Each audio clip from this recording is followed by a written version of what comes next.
Malda cooperative agriculture and rural development bank লিমিটেডের উদ্যোগে রতুয়া ২ নম্বর ব্লকে আনুষ্ঠানিকভাবে চালু হলো ব্যাংকের পরিষেবা।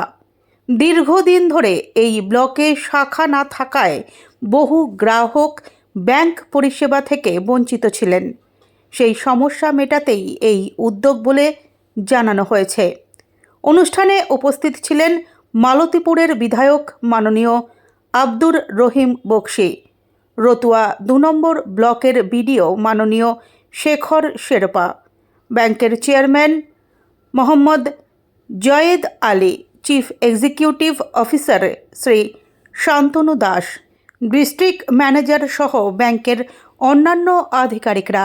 এদিন ব্যাংকের সিইও শ্রী শান্তনু দাস জানিয়েছেন, এই ব্লকে আমাদের কোনো শাখা না থাকায় গ্রাহকরা এতদিন পরিষেবা পাননি। আজ থেকে সেই পরিষেবা শুরু হলো।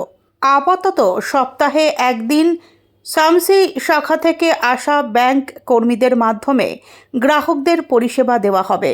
ভবিষ্যতে এই ব্লকে স্থায়ী শাখা খোলার পরিকল্পনা রয়েছে। ব্যাংকের চেয়ারম্যান মোহাম্মদ জয়েদ আলী তার বক্তব্যে বলেন, রতুয়া ২ নম্বর ব্লকের স্বনির্ভর গোষ্ঠী ও সাধারণ গ্রাহকদের মধ্যে ব্যাংক পরিষেবা নিয়ে উৎসাহ চোখে পড়ার মতো। সেই চাহিদার কথা মাথায় রেখেই খুব শীঘ্রই এখানে একটি পূর্ণাঙ্গ ব্যাংক শাখা স্থাপন করা হবে।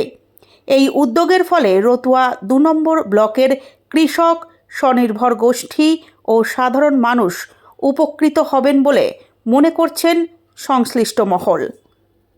সেই লোনটা জেনারেল লোনের মতো না, ওই গ্রুপের জন্য কোনো সাবসিডি দেওয়া হচ্ছে? কি সিস্টেম, ওরা বেনিফিটটা কি পাবে?